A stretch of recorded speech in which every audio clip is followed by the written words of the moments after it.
¿Qué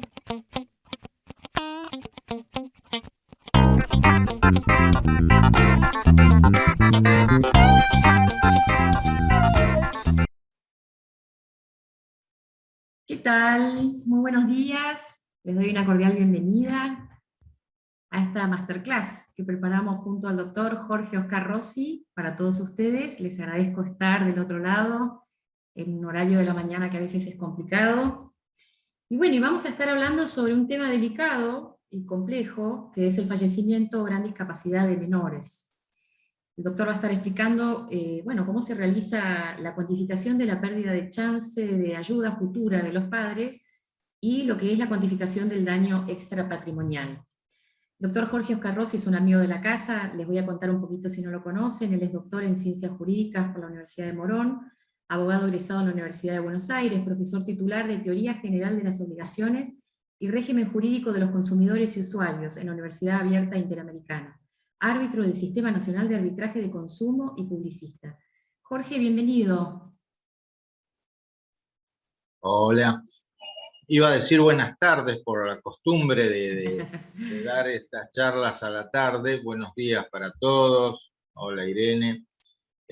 Bueno, gracias a todos por estar en este horario poco común para las charlas que hacemos los abogados.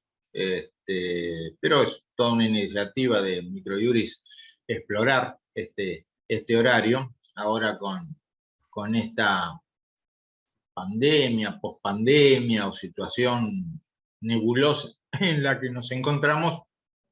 Estamos así con el Zoom, la presencialidad, explorando nuevos horarios. Así que sí, la idea era meternos en este tema, un poco a pedido del público, porque por lo que me decía Irene, es en las encuestas que ha hecho Microjuris, es uno de los temas que suscita interrogantes. Y hay razones para eso, ¿no? Hay razones para eso, como vamos a ver hoy. Antes que nada, como siempre digo, el PowerPoint que vamos a mostrar ahora en un ratito, después se lo va a poner Microjuris a disposición de los inscriptos en versión PDF, así como algún material complementario que hoy mencione en esta charla. Y como siempre,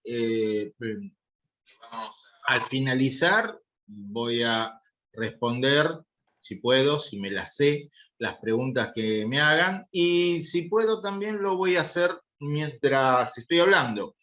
Si puedo ir leyendo el chat y veo que es más conveniente ir respondiendo a medida que voy exponiendo en lugar de dejarlo para el final, también lo voy a hacer.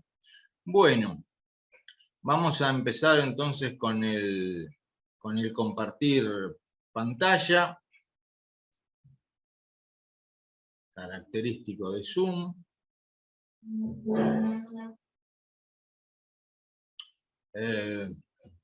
Me parece que se ve muy bien. PowerPoint. Bueno, así que vamos a ir metiéndonos en esta cuestión que tiene varios problemas. Tiene problemas de cuantificación, por supuesto, tiene problemas de determinación del daño, y tiene problemas de legitimación en algunos casos. O sea, ¿quién puede reclamar este daño? A pesar de que el panorama ha cambiado, en cierto sentido para mejor, con el actual Código Civil y Comercial, si lo comparamos con el régimen del viejo código. Pero, como se suele decir, a medida que se soluciona un problema, suelen aparecer otros. Entonces, si bien el actual código resolvió algunos de los dilemas del viejo, bueno, se generaron nuevos interrogantes, para decirlo finamente.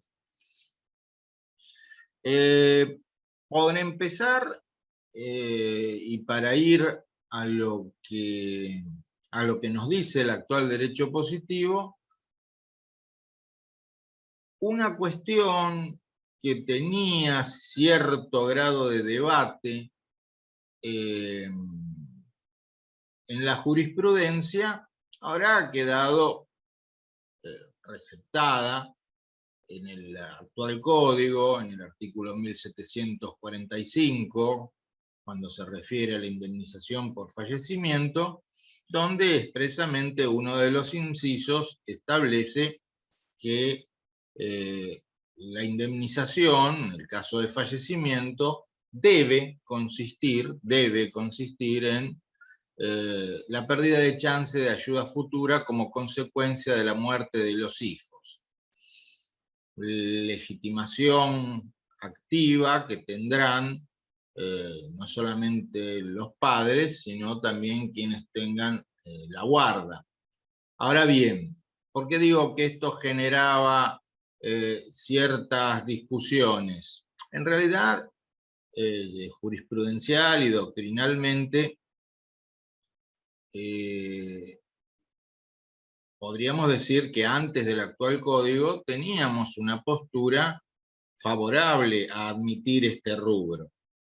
El problema era en qué casos, o sea, en todos los casos, en algunos casos de fallecimiento de menores. Algunos doctrinarios y algunos jueces también entendían que como uno de los requisitos del daño resarcible era en el viejo código y es en el actual código, que el daño sea cierto, es decir, cierto ¿en qué sentido? Cierto en el sentido de una certeza probabilística, cierto en el sentido estadístico, podría decirse del término, como contrario a hipotético, eventual. Entonces, bueno, esa pérdida de ayuda futura tiene que tener, decían los doctrinarios y los jueces antes del actual código, tiene que tener una probabilidad. Por esa razón, en algunos fallos se había planteado que si fallecía un recién nacido, supónganse como consecuencia de una mala praxis, este rubro debía ser rechazado porque no estábamos ante un daño cierto, sino meramente hipotético, meramente eventual, dado que era la probabilidad de que se llegara, de que ese recién nacido, si no hubiera sido víctima de la mala praxis, hubiera llegado a la edad laboral y hubiera ayudado a los padres económicamente, esa probabilidad era insignificante, lo cual convertía a este rubro, a este daño concreto, en un daño hipotético, un daño eventual. Otros entendían, incluso la Corte Suprema, que siempre existía esa probabilidad, siempre, en todos los casos. Es una cuestión, como veremos ahora, de porcentajes. El artículo 1739, cuando se refiere a la pérdida de chance en general, no solamente este rubro específico, que es la pérdida de chance de ayuda futura como consecuencia de la muerte de los hijos, acá estamos hablando de una pérdida de chance muy específica y que se refiere concretamente a un daño patrimonial que sufrirían los padres y que es también muy específico. El 1739, refiriéndose a la pérdida de chance en general, dice que es indemnizable, bueno, sí, lo sabíamos, en la medida, hoy voy a andar con tos, perdónenme, en la medida en que su contingencia sea razonable. y guarde una adecuada relación de causalidad con el hecho generado. Su contingencia sea razonable. La expresión razonable es de una vaguedad maravillosa, queda muy linda para ponerla en un artículo, pero dice muy poco. Bueno, volvemos al tema, estamos siempre dando vueltas sobre un mismo tema. La contingencia será razonable en la medida de que esa pérdida de chance de ayuda futura aparezca como algo probable,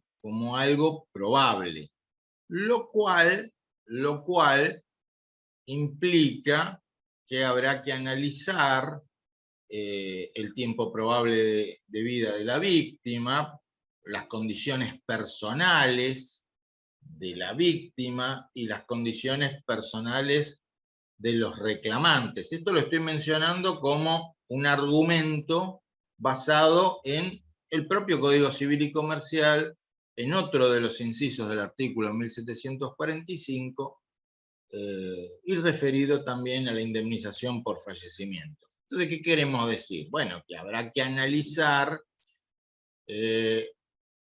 la situación de, por un lado, ¿qué edad tenía la víctima cuando falleció? ¿Era un menor? Sí, era un menor. Pero la situación, desde el punto de vista estadístico y de probabilidades, de ayuda futura, no es la misma si se trata de un recién nacido a si se trata de un menor que tenía 14 años o 15 años. Y tomando el último supuesto, el de menor que tenía 15 años, no es igual, desde el punto de vista de las probabilidades de ayuda futura, si ese menor vivía al momento de fallecer en un entorno socioeconómico muy desfavorable, a si estaba en un entorno socioeconómico favorable y, por ejemplo, además cursando estudios secundarios. Es un tema, insisto, de probabilidades y no de posibilidades. Es decir, de Fuerte Apache, ¿puede salir un extraordinario jugador de fútbol que se haga muy millonario? Por supuesto que puede. Lo tenemos a Carlitos Tevez. Ahora, ¿cuál es la probabilidad? Eso es diferente. Probabilidad es diferente a posibilidad. ¿Posible? Casi todo es posible. Probable es otra cuestión. Y la probabilidad se mide por la estadística, por ejemplo. ¿Cuándo y dónde hay estadísticas? Y donde no hay estadísticas, se mide por una herramienta académica, científica, conocida como ojímetro del juez. O sea, es la experiencia me dice que, y sonará muy feo, pero es más o menos así. Y en Argentina, como vamos a ver, estamos un poco flojos de estadísticas, por decirlo de esa manera. Por lo tanto, cuanto menos estadística, cuanto menos información científica referente a las probabilidades exista, mayor ojímetro. Lamentablemente, o no, depende de cómo nos salga la sentencia, ¿no? Pero, digamos, menor objetividad hay. Vamos a meternos en un caso que nos sirve para varias cuestiones. Es un caso viejo, como si ustedes se darán cuenta, pero van a ver por qué lo elegí. Es un caso viejo, pero nos sirve para acercarnos a casos nuevos. Es de 1997, resuelto en 1997. Es un caso interesante por muchas razones. Nosotros nos vamos a detener exclusivamente en el tema que nos convoca, pero bueno, concretamente se trata de un acto de altruismo, donde este chico de 14 años, para salvar a otros menores, lo salvó, pero se terminó ahogando él. Los chicos se habían metido en un espejo de agua en un terreno que era del Seance, que no estaba cercado, que no es, lo único que había era un cartelito que decía prohibido bañarse, los chicos se metían igual, obviamente, como hacía calor, y bueno, este chico, por salvar a uno, se ahogó él. 14 años, y vivía en un barrio de escasos ingresos, un barrio de emergencia.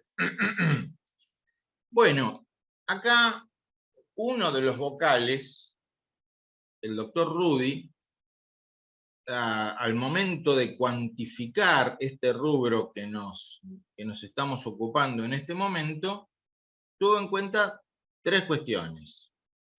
La expectativa de vida que tenía al momento de fallecer, la capacidad, perdón, se me pasó, la capacidad económica perdida, o sea, cuánto aporte económico futuro se perdieron los padres. Eso lo denomina capacidad económica malograda. Y después Rudy va a aplicar una fórmula de matemática financiera para tratar de cuantificar esta cuestión. Bueno, respecto de la expectativa del hijo, de la expectativa de vida de este chico de 14 años. Él toma en ese año, en el 97, dice, para el grupo etario de varones mayores de 10 años y menores de 15 años, la esperanza de vida por delante era de 58 años en números redondos. Y se refiere para llegar a este cálculo, a las tablas de mortalidad. Las tablas de mortalidad, en ese caso, el vocal consulta las del año 1988, que eran las disponibles. Acá ustedes van a ver que yo les paso un link, incluso les paso el código QR, si quieren sacar una foto, a la página del INDEC, que tiene las tablas de mortalidad. Las tablas de mortalidad hoy por hoy son del 2010, porque como, bueno, ahora vamos a hacer el censo que hubiera tenido que ser en el 2020, las tablas de mortalidad son del 2010, ustedes van a ver que lo que INDEC publica son las tablas abreviadas, la tabla total país, la tabla dividida por mujeres o hombres, porque hay diferencias en la expectativa de vida, y la tabla también provincia por provincia, la tabla provincia por provincia. Así que habrá que ver cuál consultar, digamos así, si la nacional o, por ejemplo, en un caso como este, la de provincia de Buenos Aires, que, como hizo el juez, ¿no? Él consultó la tabla de mortalidad provincia de Buenos Aires, hombres, y se le llama tabla abreviada porque los rangos etarios están divididos de 5 a 5 años. Entonces él consultó de 10 a 15 años. Consultar la tabla, como está llena de símbolos que conocen los estadísticos, puede resultar un poquito complejo. Tal vez algún día hacemos alguna masterclass que sea cómo entender la tabla de mortalidad de los baremos. Pero bueno, ahí les va a mostrar la esperanza de vida probable. La esperanza de vida probable. Pero claro, la esperanza de vida probable del menor se tiene que ajustar también por la esperanza de vida de los padres. Porque recuerden que acá el damnificado es el damnificado indirecto, los padres, que se vieron privados del aporte económico que probablemente iba a ser el hijo a lo largo de la vida de los padres, no a lo largo de toda la vida del hijo. Así que al hijo tal vez le quedaban 58 años probables de vida, pero a los padres, por su edad, tal vez les quedaba 20 años o 30 años de vida probable. Entonces hay que limitarlo a esa cantidad de años. Pues viene el otro tema. Bueno, está bien, pero ¿de cuánto se perdieron los padres? ¿De qué aporte se perdieron? Bueno, de peor que peor, porque dice, bueno, ¿cuánto? como en la demanda no se había aportado nada, o mejor dicho, lo que se había aportado de datos en la demanda era que este chico vivía en un barrio de emergencia, lo que hace el juez es lo mismo que se hace cuando se trata de cuantificar una incapacidad sobreviniente. Acá se está cuantificando una pérdida de chance porque el menor todavía no trabajaba, pero se hace lo mismo que cuando se trata de cuantificar una incapacidad sobreviniente y no hay datos sobre los ingresos. Se utiliza el salario vital, el salario mínimo vital y móvil. Ese es el monto que se utiliza, básicamente. Ese es el monto que se utiliza. Y digamos, en este caso, a favor, digamos, haciendo un cálculo a favor. Porque, digamos, ni siquiera teníamos, por ejemplo, qué sé yo, datos de que este chico era una escuela secundaria, una escuela privada, que proviniera de un entorno socioeconómico favorable, lo que eleva, nos guste o no nos guste, eleva las probabilidades de tener mayores ingresos, de progresar en la vida. Nos guste o no nos guste, es así. Se llama la cuestión social eso. Carlos Marx lo venía discutiendo hace muchos años y todavía estamos a los tiros con esa situación. Es así. El tercer tema a tener en cuenta es la fórmula. ¿Cómo voy a cuantificar esto?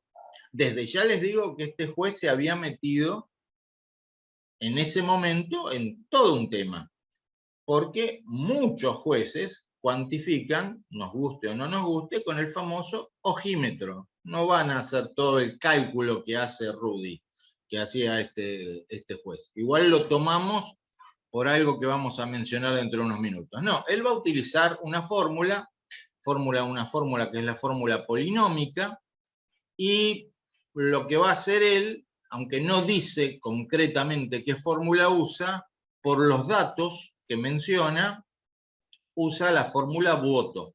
Está usando la fórmula Vuotto, que los que nunca han oído hablar de ella pueden consultar en internet, incluso pueden ver cómo se hace esta fórmula u obtener los resultados, pero básicamente esta fórmula lo que tiene en cuenta son los ingresos anuales según los casos multiplicando los mensuales por 13 meses, una especie de aguinaldo.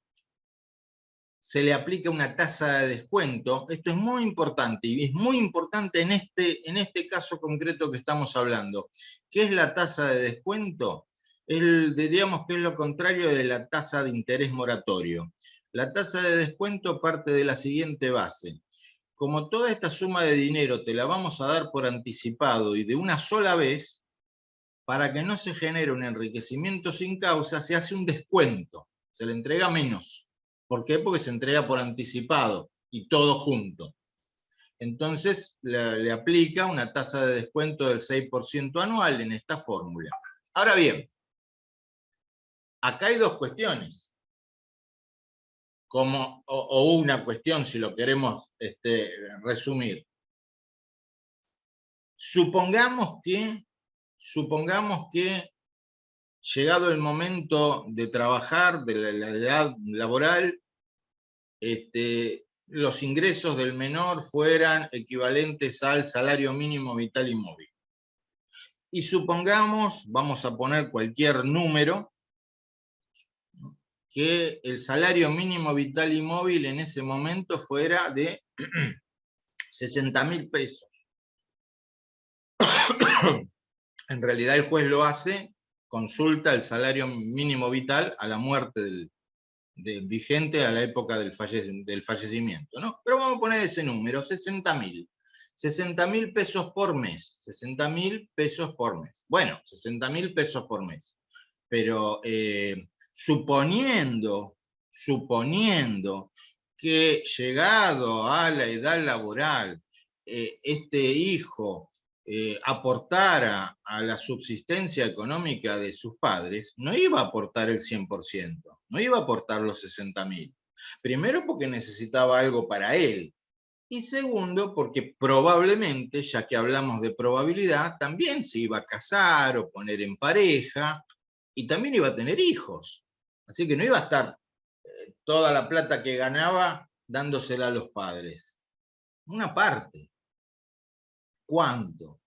Y eso lo va a determinar el juez.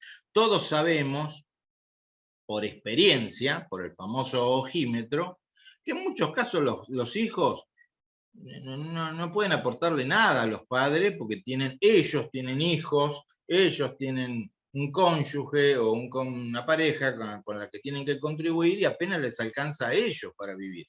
Pero bueno, en este caso el juez hace una estimación de cuánto de esos 60.000 pesos iba a poder aportar a lo largo de la probable vida de los padres.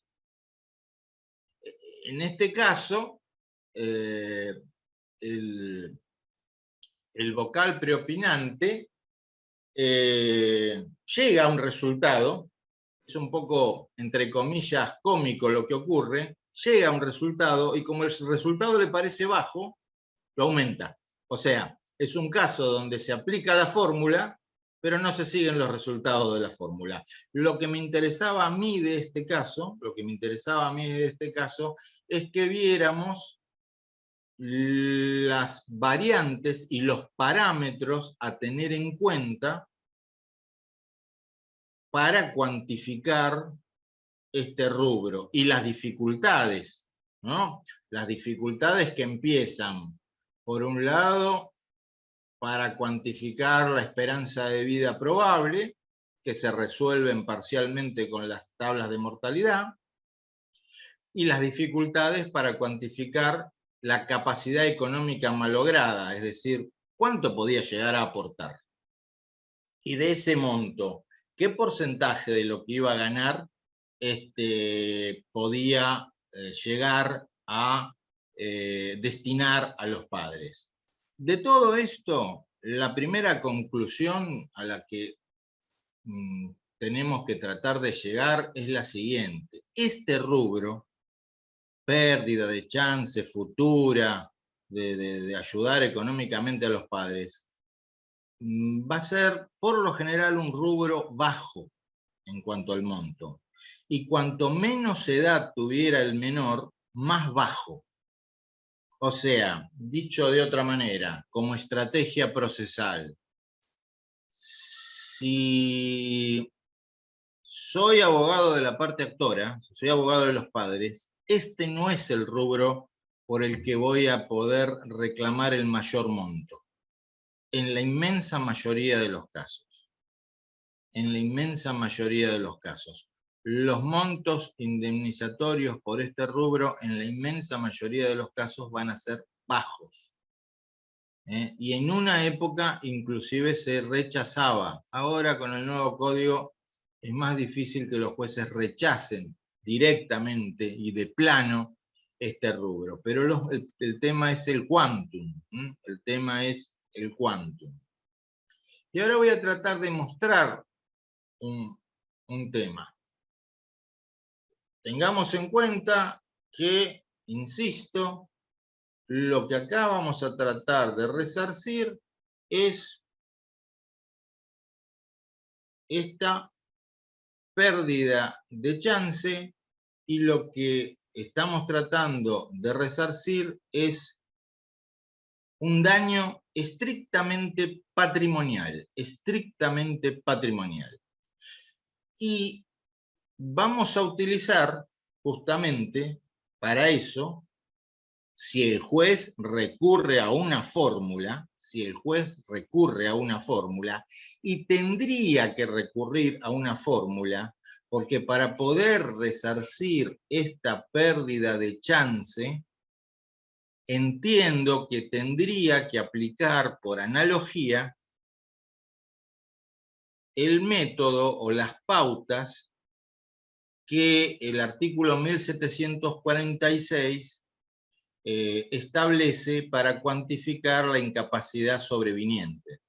Este método o esta pauta que está en el artículo 1746, entiendo que es aplicable por analogía para cuantificar la indemnización por fallecimiento, el mal llamado valor vida, y también la pérdida de chance de ayuda futura. ¿Por qué? Porque hay que tratar de lograr obtener, en todos estos tres casos, un capital que cubra la disminución de la aptitud del damnificado para realizar actividades productivas o económicamente valorables, que en el caso del fallecimiento va a ser del 100%, obviamente, la pérdida va a ser del 100%.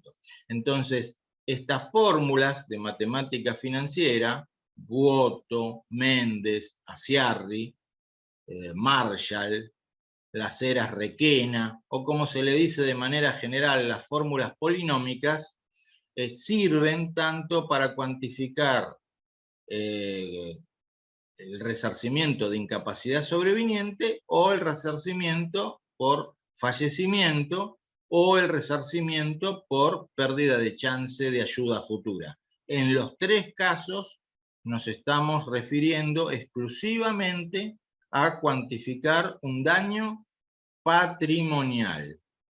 Cuando se trata de incapacidad sobreviniente, que no es el caso que estamos mencionando nosotros en este momento, pero ya lo vamos a ver en un ratito, cuando se trata de incapacidad sobreviniente, el único que puede reclamar es el damnificado directo. Cuando se trata de fallecimiento o pérdida de chance de ayuda futura, los que van a reclamar son los damnificados indirectos. Por ejemplo, los padres. Por ejemplo, los padres. Y les quería mostrar un par de ejemplos utilizando no la fórmula Buoto, sino otra fórmula de matemática financiera, que es la fórmula Aciarri, pero lo que me interesa es el resultado, para que se observe una cosa. Acá se trata de una incapacidad sobreviniente, pero para el caso es exactamente lo mismo. Si la persona se incapacitó o falleció cuando tenía 20 años, como en este ejemplo,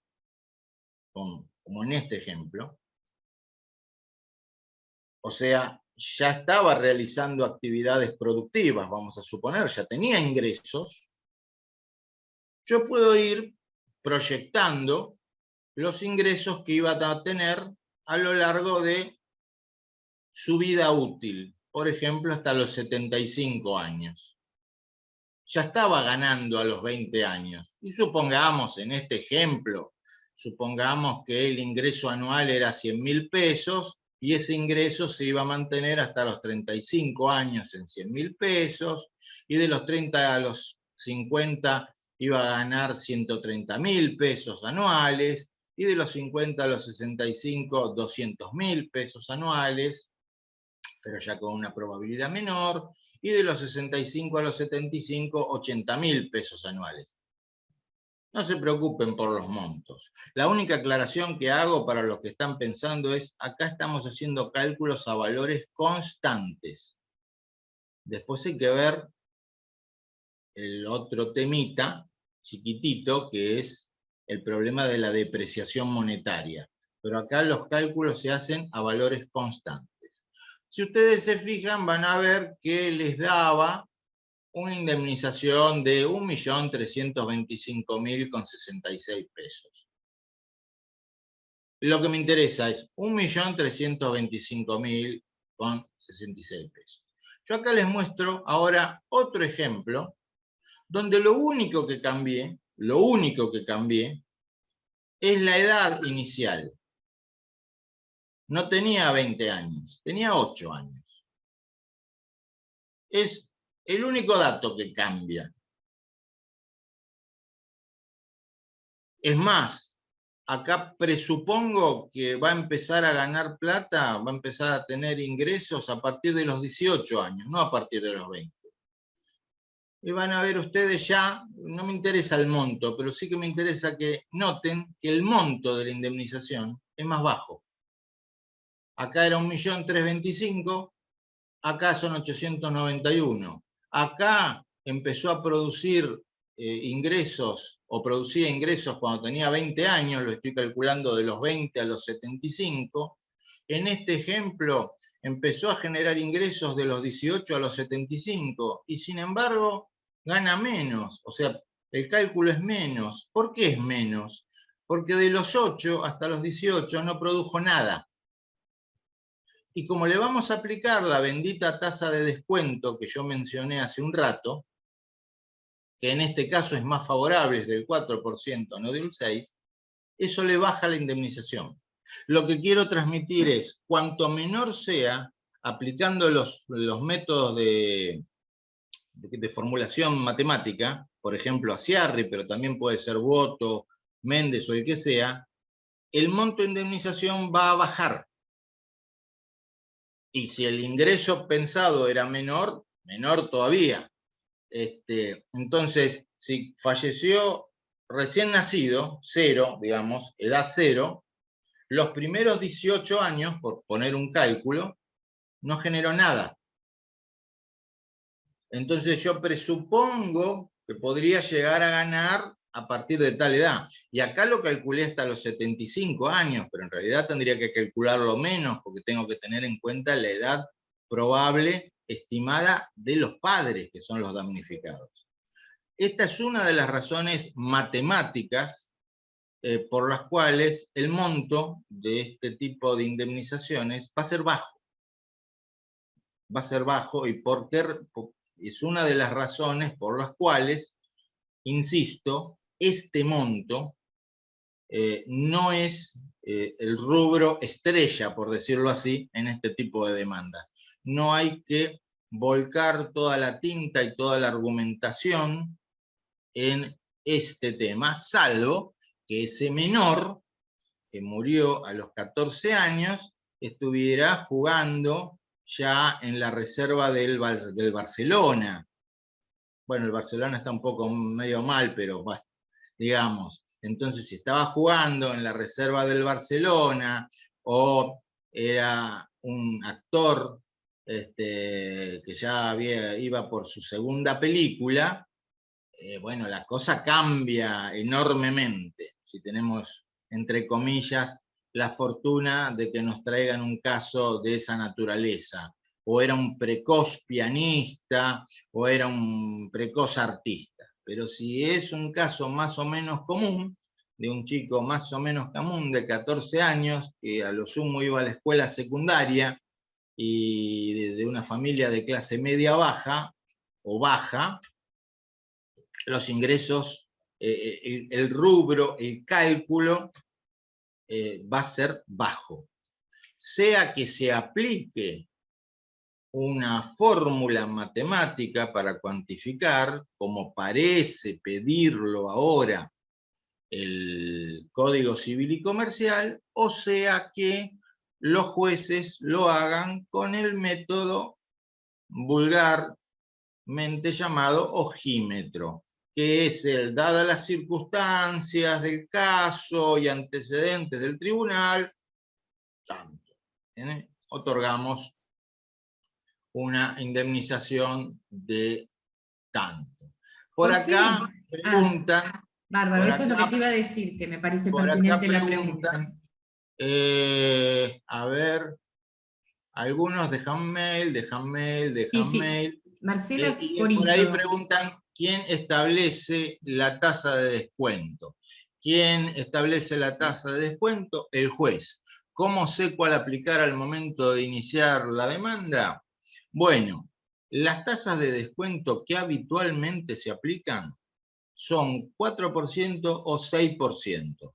¿Qué quiero decir las tasas de descuento que habitualmente se aplican? ¿De dónde saqué? ¿De dónde descubrí esto? La jurisprudencia, es por ver la jurisprudencia. Por ejemplo, en la fórmula voto clásica, clásicas, sin modificaciones, aplican el 6%, en la fórmula Méndez aplican 4%. Si yo soy el actor y voy en la demanda a utilizar expresamente esta fórmula, que no es obligatorio, pero supónganse que lo quiero poner, y voy a poner la tasa de descuento del 4%, porque recuerden que funciona al revés que la tasa de interés moratorio. La tasa de interés moratorio, obviamente, cuanto más alta es la tasa, más plata voy a tener. En la tasa de descuento funciona al revés. Cuanto más baja sea la tasa, más alta va a ser el monto indemnizatorio. Al revés, cuanto más alta sea la tasa de descuento, más bajo será el monto. Porque estas tasas de descuento, estas tasas que funcionan parecido al descuento de cheques, digamos así, por decirlo así, pero está pensado como tasas puras, a valores internacionales. Por eso son estos montos, 4 o 6%. Tengan esto en cuenta, son tasas puras. Cuesta mucho a veces entender esto porque, bueno, mañana empezamos la guerra contra la inflación, parece, pero vivimos en una economía altamente inflacionaria, la depreciación monetaria es moneda común, las tasas bancarias son tasas impuras, son tasas donde los bancos tienen en cuenta, sobre todo la tasa activa, tienen en cuenta la depreciación monetaria, y por eso es el número. Entonces, ojo que yo todo esto que estoy planteando es sin perjuicio del interés moratorio que después se va a tener que aplicar al momento de liquidar la sentencia. Acá estamos hablando o estamos trabajando con valores constantes. Entonces, ¿quién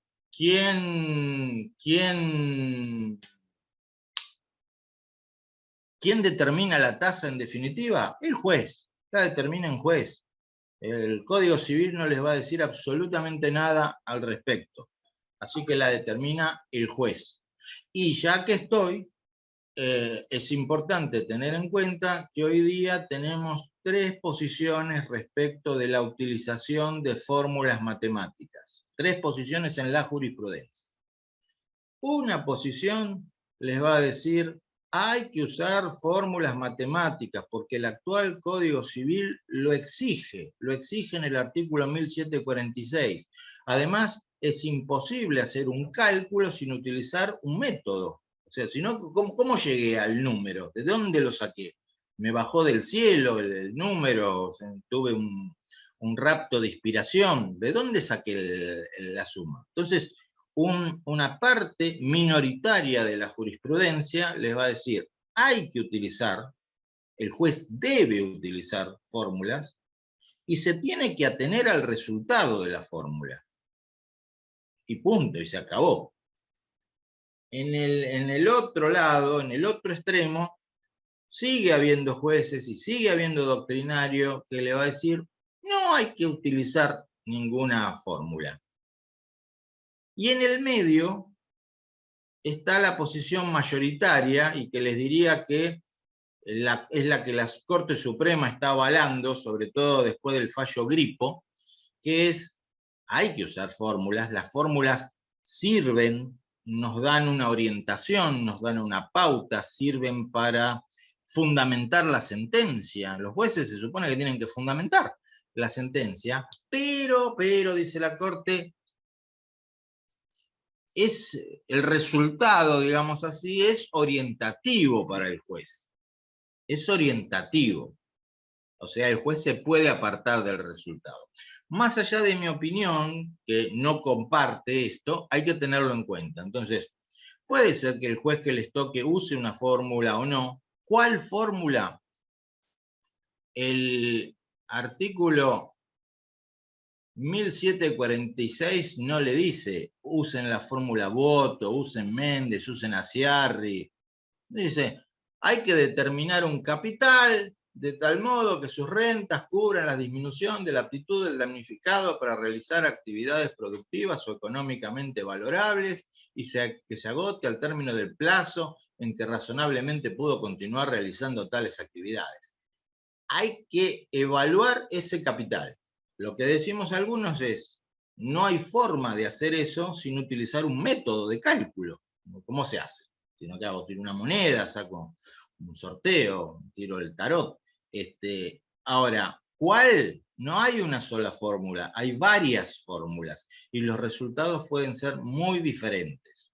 Los resultados pueden ser muy diferentes. Obviamente, si ustedes van a ir por la actora, van a utilizar, si es que deciden por razones de estrategia procesal, explicitar una fórmula en la demanda, que no es obligatorio, van a utilizar la fórmula que les dé mayores resultados, la fórmula que les dé un mejor monto. Pero eso no quiere decir que el juez vaya a seguir una u otra. Lo cierto es lo siguiente, usen la fórmula que usen, hay que acompañar elementos para generar por lo menos una presunción de que esos ingresos eran probables. Porque yo no puedo, o sea, puedo agarrar y decir, bueno, sí, entre los 20 y los 35 años el ingreso anual iba a ser de 500.000 pesos, y entre los 35 y los 50 de 5 millones de pesos, y después de 28 millones de pesos. ¿Por qué? ¿De dónde lo saqué? Tiene que haber una razonabilidad que, por ejemplo, estuviera relacionada con, bueno, este chico que falleció a los 14 años estaba jugando en la reserva de Barcelona, nacido en Argentina, pero ya lo había fichado el Barcelona, lo tenía en la Masia, creo que se dice, que es la reserva, porque tenía grandes condiciones. Entonces hay una probabilidad de que a determinada edad ganara X cantidad de dinero. Una fórmula muy buena, si se quiere hacer algo medianamente científico al respecto para determinar esto, es la fórmula Aciarri. Y ya les adelanto que Microjuris está trabajando en algo al respecto. No digo más porque si no me pega Irene. Entonces, eso en cuanto a la cuantificación de este rubro. Por ahí decían algo de que debería calcularse teniendo en cuenta el valor dólar. Sí, es una posibilidad interesante. La depreciación monetaria desvirtúa totalmente estos cálculos. Los bajos intereses moratorios que se aplican hacen que muchas de estas cosas que estamos diciendo, cuando se llega el momento de los números, resulte muy perjudicial. Por ahí preguntan algo de material disponible. Sí, yo les voy a pasar algunos videos y fallos, el fallo que acabo de mencionar y otros que me quedan por mencionar ahora, y les voy a pasar un artículo también que escribimos para Microjuris, donde se mencionan, se trabajan estas cuestiones, un par de temas. Les voy a pasar uno sobre la utilización de la fórmula Aciarri, que tiene algunos años, pero que también escribimos para Microjuris, donde explico la fórmula. Así que, bueno, obviamente hay que tener un poquito de paciencia y feeling con las matemáticas, ¿no? Cosa que a veces a los abogados no nos entusiasma demasiado, pero inevitablemente es así. La otra cuestión que puede ocasionar el fallecimiento o la discapacidad de un menor es la posibilidad de reclamar daño extrapatrimonial, que ya les adelanto que suele ser el rubro que más abultado, el rubro que suele tener mayores montos. Muchas veces se dice que los jueces, entre comillas, compensan, suelen compensar los bajos montos por pérdida de chance, por todo esto que vinimos hablando ahora, con montos sustancialmente más importantes en concepto de daño extrapatrimonial. Nosotros ahora tenemos este artículo, el artículo 1741, que se refiere a esta cuestión, y por un lado nos va a decir que en principio, esta indemnización, lo que antes llamábamos el daño moral, esta indemnización solo lo puede reclamar el damnificado directo. Después,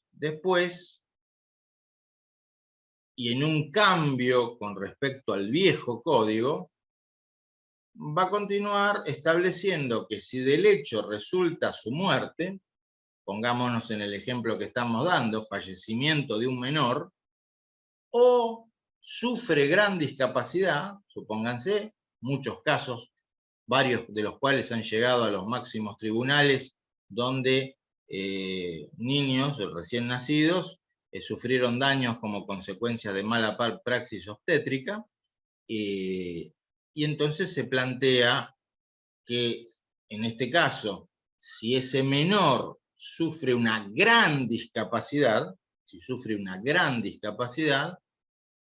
además del reclamo que podrá hacer a título propio, a través de sus representantes, los padres, en el ejemplo que estamos dando, no solamente los padres, en realidad, todos los ascendientes, todos los que conviven, podrán reclamar el daño extrapatrimonial. Entonces vamos a suponer un caso que ha llegado anterior al actual código, ¿no? Que ha llegado a la Suprema Corte de la provincia de Buenos Aires, donde un niño, creo que 4 años, 5 años, como consecuencia de una mala praxis, básicamente, para decirlo de manera vulgar, se pasó la anestesia, se pasó la dosis de anestesia, y quedó en un estado vegetativo, irreversible. Y los padres reclamaron,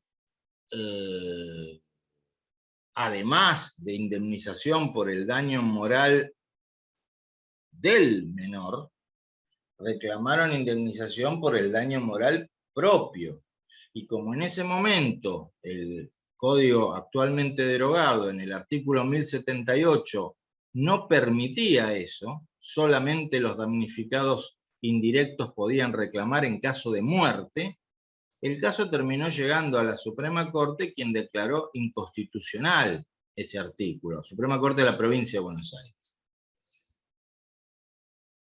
Y posteriormente a ese fallo, que se los voy a mandar, en la provincia de Buenos Aires se dieron varios casos, y en esos otros casos algunos jueces hicieron la siguiente distinción.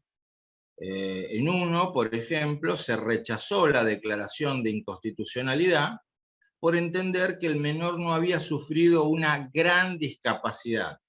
Traigo estos casos a colación para dar a entender que el actual texto del artículo 1741 no salió por generación espontánea, no es que se le ocurrió a Lorenzetti o a Kemmelmacher un día que estaban inspirados, sino que ya había una jurisprudencia y doctrina que hacía esta distinción. Entonces, ¿qué pasa? El actual sistema que tenemos en materia de legitimación activa para reclamar el daño extrapatrimonial, a diferencia del que teníamos antes, con el viejo artículo 1078, que era un sistema rígido, solo puede reclamar el damnificado directo, salvo que muera. Si muere, los indirectos. Y algunos indirectos, algunos indirectos. El actual sistema es flexible, es amplio, pero eso nos trae, como ya se imaginan ustedes, un problema. El caso de la muerte la tenemos clara, pero el caso de la gran discapacidad no es tan clara. Por supuesto, hay supuestos, valga la redundancia, que son sencillos. Un menor que quedó, para para seguir con el caso del menor, esto es aplicable no solo a menores, pero para seguir con el caso que nos convoca, un menor que quedó tetrapléjico o que quedó en estado vegetativo, bueno, más bien que es una gran discapacidad, no requiere ninguna elucubración al respecto. Un menor que perdió el dedo meñique del pie izquierdo, y bueno, podríamos decir, en principio, que no es una gran discapacidad. Pero después, por supuesto, se genera toda una serie de casos fronterizos, de casos limítrofes. Bueno, ya no sé si me lo preguntaron, pero antes que me lo pregunte, ¿quién va a determinar la gran discapacidad? El juez, obviamente, va a ser el juez. El tema es con qué parámetro. Algunos jueces han tomado para determinar la gran discapacidad, algunos jueces y doctrinarios han tomado para determinar este parámetro los parámetros de la ley de riesgo de trabajo.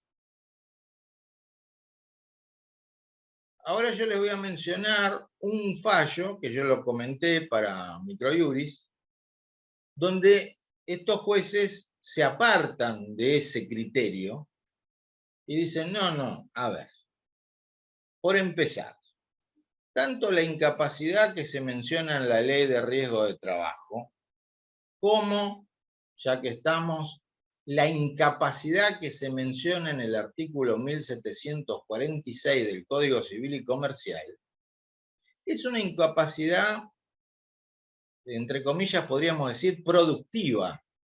Lo que estamos mirando ahí es la disminución de la aptitud para realizar actividades productivas o económicamente valorables, o sea, para generar ingresos o para realizar aquellas tareas que si uno no las hace, tiene que contratar a alguien, por ejemplo, limpiar la casa, lavar la ropa, hacer la comida.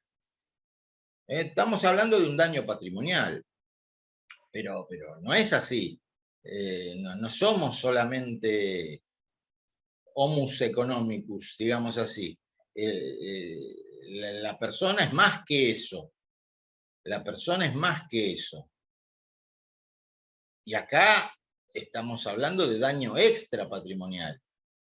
Y acá tampoco estamos hablando de incapacidad, sino que fíjense que el artículo 1741 no habla de incapacidad, habla de discapacidad. Y además, gran discapacidad. Por lo tanto, algunos doctrinarios o algunos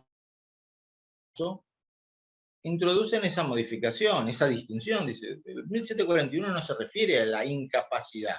Y además, más la incapacidad de la que habla el código, por ejemplo, en el 1746, es una incapacidad productiva. Acá no, habla de discapacidad. Por empezar, dice, habla de discapacidad. Y después menciona gran discapacidad. O sea, tenemos dos problemas. Cuando hay discapacidad y después cuando hay gran discapacidad. Entonces, los jueces dicen, bueno, tenemos que tomar el criterio, por ejemplo, de la Convención sobre los Derechos de las Personas con Discapacidad, ¿no? Que menciona, dice, se considera que hay discapacidad aquellos que tengan deficiencias físicas, mentales, intelectuales o sensoriales a largo plazo, y los jueces lo van a destacar mucho eso, a largo plazo, que al interactuar con diversas barreras puedan impedir su participación plena y efectiva en la sociedad, en igualdad de condiciones con las demás. La discapacidad está relacionada con los obstáculos que se puedan tener para participar en la sociedad. O sea, no es un tema meramente productivo o laborativo, o sí, laborativo o laboral.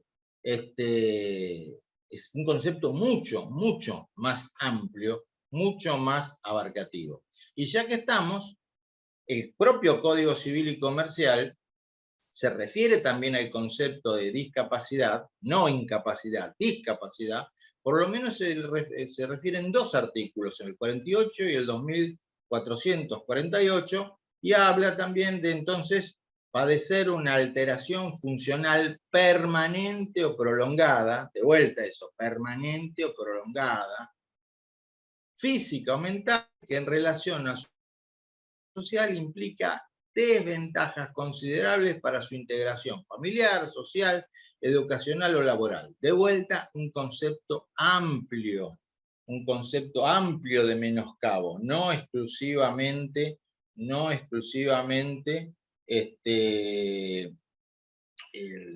referido a lo laboral. Y el artículo 32 también insiste con eso, alteración, en este caso, referido a la capacidad restringida, alteración dice acá mental, porque es un supuesto específico, pero vuelve a insistir, permanente o prolongada. Entonces, una de las notas del concepto de discapacidad es que esta situación o esta condición sea permanente o por lo menos prolongada en el tiempo, de largo plazo. Si no, ya ni siquiera podremos hablar de discapacidad. No de gran discapacidad, no podemos hablar de discapacidad. Jorge, Sí. Estamos más o menos en hora, te aviso porque hay preguntas también, así dejamos Sí, ahí voy, ya me falta poquito. Perfecto. Ya me falta poquito porque algunos están hablando, estaban haciendo preguntas sobre, por ejemplo, la satisfacción sustitutiva. A eso voy, con eso voy a terminar. Entonces, bueno, la discapacidad que en el caso que planteamos que puede llegar a tener un menor, puede tener o no incidencia en el ámbito del trabajo, pero puede impedirle relacionarse físicamente con otras personas, o mantener relaciones sexuales, o practicar deportes. Hay casos, por ejemplo, yo mencioné el caso del dedo meñique en un pie, que en el común de los mortales no va a ser una gran discapacidad, no va a ser un gran obstáculo, pero en ciertos deportistas sí. O acá puse el ejemplo de un pianista, y piensen, ya para tomarlo con el tema que estamos hablando, del artista precoz, ¿no? Ese menor que tocaba muy bien el piano y pierde una mano. ¿Es gran discapacidad? No es gran discapacidad. Hay que analizarlo en el concepto, en el contexto, perdón. En el contexto. Van a ver que en la sentencia que yo les voy a mandar y en el comentario de esa sentencia, en este caso, los jueces entienden que en ese caso ni siquiera hay discapacidad. No hablemos de gran discapacidad, ni siquiera hay discapacidad. Y por eso le rechazan a los padres la legitimación para reclamar daño moral o extrapatrimonial. ¿Y por qué entienden que no hay discapacidad? Ni siquiera gran, no hay discapacidad, porque no fue prolongada esa situación. Y eso que fue un daño grave, se quemó gran parte del cuerpo esta chica, pero no fue prolongado el obstáculo, la discapacidad, entonces, o el obstáculo, el menoscabo, digamos eso. Obviamente, los jueces se van a basar en los dictámenes periciales. De vuelta, no hay un discapacitómetro, no existe, y no hay que confundirlo con los baremos, que además el uso de baremos en civil no es de utilización obligatoria para los jueces, no es lo mismo que riesgo de trabajo. Bueno, acá está. El monto de la indemnización debe fijarse ponderando las satisfacciones sustitutivas y compensatorias que pueden procurar la suma reconocida. Bueno, a ver, yo no me voy a hacer cargo de esta teoría, en el sentido de no voy a salir a defenderla, me voy a agarrar el escudo y la lanza y a defenderla. Esta teoría, que entre otros en su momento defendió bastante el fallecido Carlos Gersi, entre otros, tiene en cuenta, por empezar, tiene en cuenta que, como ahora se está diciendo en muchas sentencias, el resarcimiento, lo que se va a pagar, no es el precio del dolor, una frase medio poética, sino el precio del consuelo. Digamos, no se busca resarcir el dolor, sino otorgar un monto para que la víctima encuentre un consuelo. Esto parte de la idea de que el displacer, uso esta expresión, el displacer que ha sufrido la víctima, se va a tratar de compensar con un placer sustitutivo. O hablando un poco, bajando un poquito más a tierra, se le va a otorgar una suma de dinero para que esta persona pueda adquirir con esa suma de dinero, no está obligada, ¿no? Pero pueda adquirir bienes que le sirvan para procurarse algún tipo de satisfacción. Esta fórmula tiene ventajas o, digamos, puntos favorables y críticas. El principal punto favorable que tiene, el principal punto a favor que tiene esta fórmula es el siguiente.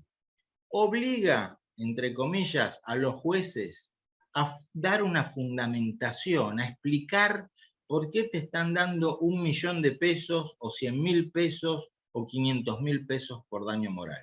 El que esté acostumbrado a leer sentencias de daños y perjuicios, sobre todo con el viejo código, pero hoy actualmente también, va a encontrar que los jueces arrancan diciendo más o menos así.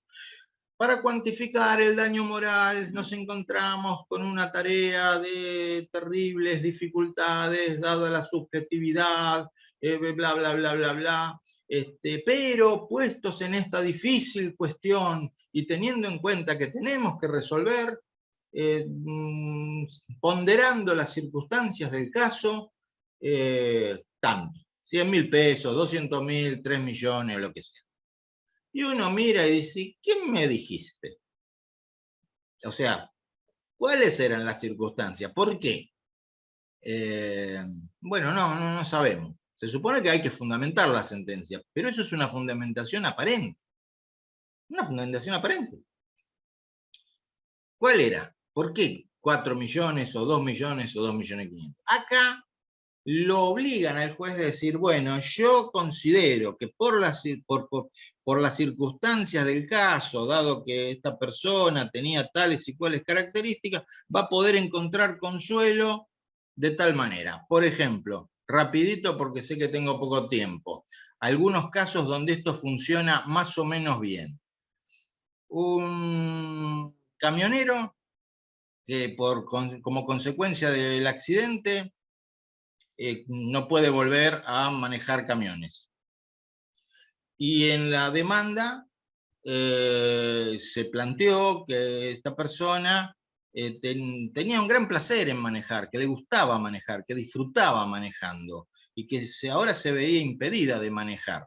O sea, más allá del perjuicio económico, se veía impedida de manejar. Entonces los jueces, al momento de cuantificar el daño extrapatrimonial, dijeron, bueno, como pidió lo que más o menos surja de la prueba y del elevado criterio de BS, bueno, este monto, tantos pesos, con los que, obviamente, si quiere, se podrá comprar este vehículo, modelo tal, modificado, para que una persona con discapacidad pueda manejar. ¿Se entiende lo que quiero decir? Entonces, bueno, le gustaba mucho manejar, ahora no puede seguir ejerciendo su tarea, bueno, con esto se compre un auto y que por un auto adaptado a su discapacidad y pueda manejar. Ese no sería el precio del dolor, sino el precio del consuelo. En un caso como ese, más o menos uno puede decir, y más o menos me cierra.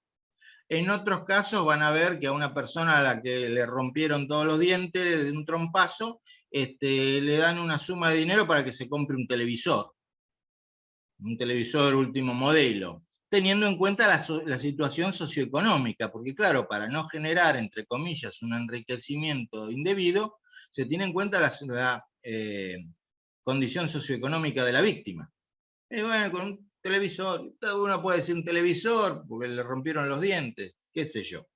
Pero da una fundamentación, justamente lo podemos cuestionar, podemos apelarlo y decir de dónde sacó que con un televisor, qué parámetro tuvo. Después se presentan casos que por ahí me han estado consultando. La muerte de un hijo. ¿Dónde sale la satisfacción sustitutiva? ¿De dónde? Bueno, esa es una de las principales críticas que se le hacen a este mecanismo, a esta pauta. ¿El caso? ¿Cuál es el modo? Bueno, a ver, este caso, este es nuevito, es del 2022, aunque el caso es viejísimo, pero bueno, es lo que pasa a veces en la justicia. 1999, esto es una mala praxis de 1999, el menor, el bebé, nace con parálisis cerebral como consecuencia de esta mala praxis, que fue básicamente que no apareció el ginecólogo, se tuvo que hacer cargo la partera del parto, una cosa desastrosa.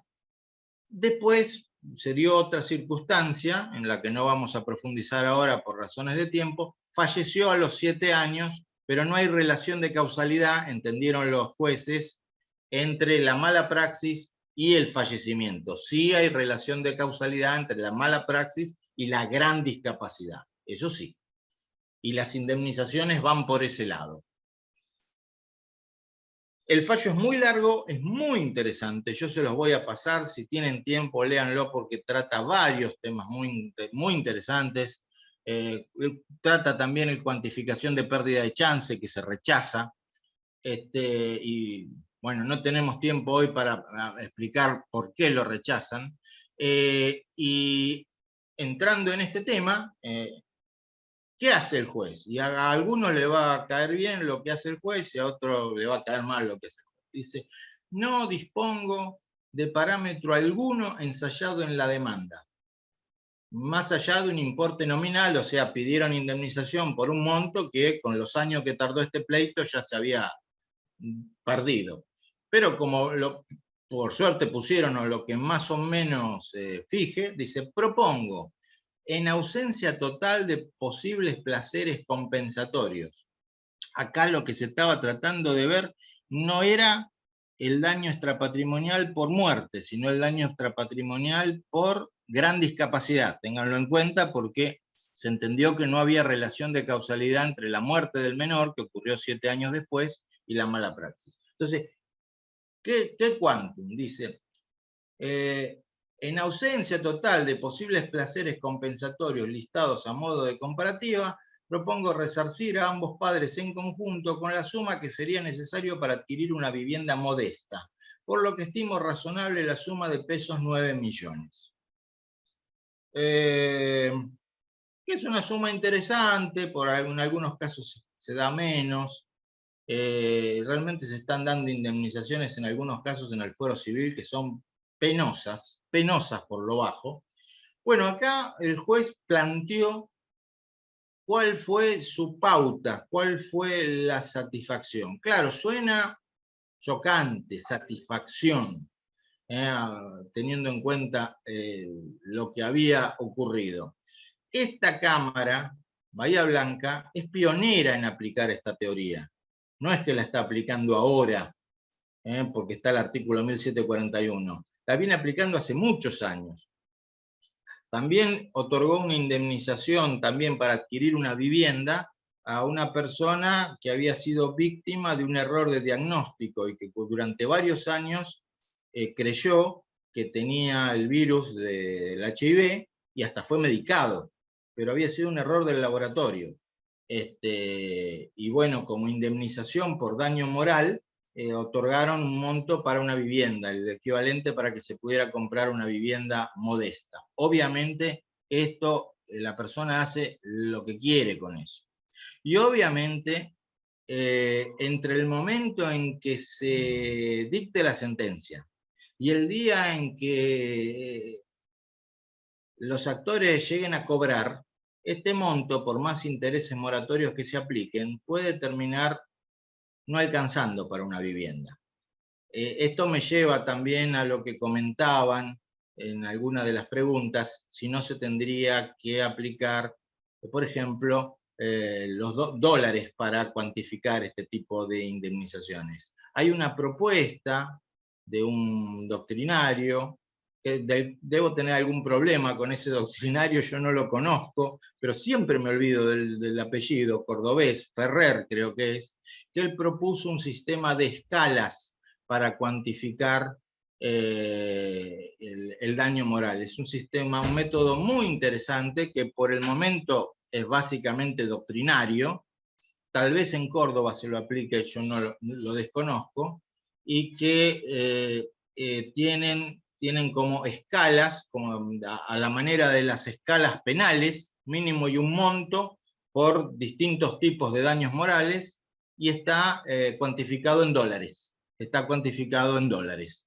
Es una idea interesante, es una idea interesante. Realmente es una idea interesante porque permite, por un lado, le da cierta flexibilidad a los jueces, porque no son montos fijos, hay un mínimo y un máximo, según el tipo de daño moral, son como las penas, ¿no? En vez de 8 a 25 años son de 40 a 70 mil dólares, supónganse, pero la discrecionalidad total de los jueces está limitada porque hay que aplicar alguna de estas escalas. Es un sistema interesante, pero por el momento no tiene recepción legal y no tiene recepción jurisprudencial, por lo menos en Nación, en Provincia de Buenos Aires, no lo he visto, tal vez alguno de ustedes me saca de la duda. Entonces, este método, fíjense, que este método, el monto de la indemnización debe fijarse, ponderando las satisfacciones sustitutivas. Uno diría, esto ya no es facultativo para los jueces, deben ponderar estas satisfacciones sustitutivas, o sea, deben explicitarlas. Algunos jueces lo que están haciendo ahora es una, entre comillas, trampa, que es limitarse a decir, ponderando las satisfacciones sustitutivas y compensatorias, entiendo ajustado fijar la suma de 500.000 pesos, pero no nos dicen cuáles serían esas satisfacciones, con lo cual, a mi juicio, no están cumpliendo con el deber de fundar la sentencia. Esta teoría, si se le quiere, llamada teoría de la satisfacción sustitutiva, insisto, tiene puntos flacos, sobre todo porque el monto de la satisfacción sustitutiva también, según algunos doctrinarios, se tiene que medir teniendo en cuenta la capacidad socioeconómica no del autor del daño, sino de la víctima del daño. Con lo cual, en la práctica, esto puede conducir a que a menor capacidad socioeconómica de la víctima, más bajo el monto de la indemnización por daño moral, lo que genera situaciones o resultados que pueden ser bastante chocantes. Entonces, fórmula de matemática financiera para cuantificar el daño extrapatrimonial no hay. Hay estas pautas y hay algunos trabajos doctrinarios como este que les acabo de mencionar. Moraleja, lo que algunos jueces han planteado es, para utilizar esto, nosotros necesitamos que en la demanda nos den letra, necesitamos conocer cuáles podrían ser esas satisfacciones sustitutivas. Si no, nos limitamos a imaginar, a estimar, a suponer. Entonces, en algunos casos, este método puede ser favorable para el actor, pero en ese caso el actor en su demanda tiene que plantear cuáles serían esas satisfacciones sustitutivas o compensatorias. Yo tengo una postura al respecto y con esto voy terminando, pero es mi postura, por lo que pueda valer. Yo entiendo que así como a algunos nos puede parecer chocante esto que acabo de decir, respecto de que a menor capacidad socioeconómica, menor indemnización, Lo que voy a decir yo ahora puede parecer chocante, pero lo voy a decir de otra manera. Yo creo que en muchos casos la satisfacción, entre comillas, o el consuelo que puede tener la víctima, es que por lo menos se ha castigado económicamente al autor del daño. Porque en muchos casos este daño moral se pide por conductas que evidenciaron una tremenda indiferencia por los intereses ajenos, para utilizar el concepto amplio de dolo del artículo 1725. Y si bien la Corte Suprema de Justicia de la Nación y el propio Código parecen destacar e insistir acerca de que en materia de daño extrapatrimonial el monto que se va a otorgar tiene carácter resarcitorio y no carácter sancionatorio, que es una vieja discusión, una muy vieja discusión, y parece que este código se está alineando a lo que dice la Corte, que tiene carácter resarcitorio y por lo tanto hay que reparar el daño y no castigar al autor del daño. Yo entiendo, aunque parezca un juego de palabras, que el resarcimiento, en ciertos casos, se logra a través de la sanción económica. Es por lo menos decir, bueno, me han escuchado y efectivamente han castigado a la otra parte, donde a veces es donde más les duele, que es en el bolsillo.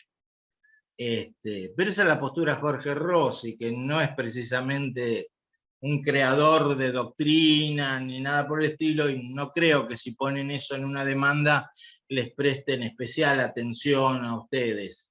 Es simplemente un concepto que tengo de que a veces el castigo económico al responsable obra también como satisfacción sustitutiva y compensatoria para la víctima. Pero bueno, yo lo plantearía, sí, yo lo plantearía, pero no diría porque lo dice Rossi, porque ahí es más probable que le rechacen la demanda. Lo he puesto en algún trabajo eso, no me acuerdo si en alguno de los que publiqué por Microjuris. Bueno, me recontrapasé de tiempo como de costumbre. Me acuerdo que Irene me había dicho, ¿esto dará para una hora? Yo le dije, dará para más. Bueno, disculpen por haberme pasado. No sé si quedaron preguntas, Irene, decime. No, me parece que no, salvo que haya nuevas, pero considerando que nos pasamos 25 minutos, igual estuvo buenísima. Qué hermosa clase que diste, Jorge, muchísimas gracias. Bueno, aprovecho para saludar a un amigo, Guillermo Verati, que lo estoy viendo. Sí, Irene, disculpen el saludo chivo que hice, pero bueno. Pero por favor. Hacía mucho tiempo que no lo veía ni siquiera por Zoom. Bueno, acá siguen llegando los agradecimientos, también te han estado mirando a través de Facebook Live y bueno, todos muy contentos con la charla y con esta mirada práctica, ¿no? En un tema que es tan complejo. Así que los ejemplos son buenísimos, los tips que has dado de que hay que trabajar en la demanda para poder darle material y letra, ¿no? Al juez, me parece que es lo más relevante de todo, y teniendo en cuenta las circunstancias particulares de cada caso, ¿no? Dicho por los propios jueces. Claro, ellos necesitan, claro, ellos no pueden ir más allá de lo que hay en la demanda, o sea, no pueden... Y también Irene dice, dennos letra en el tema de los ingresos. Claro. Yo contaba una jueza de Morón, que incluso lo hizo para un video que hicimos, dice, yo he terminado estimando que la víctima ganaba un salario mínimo porque no me dio datos y resulta que era un funcionario judicial.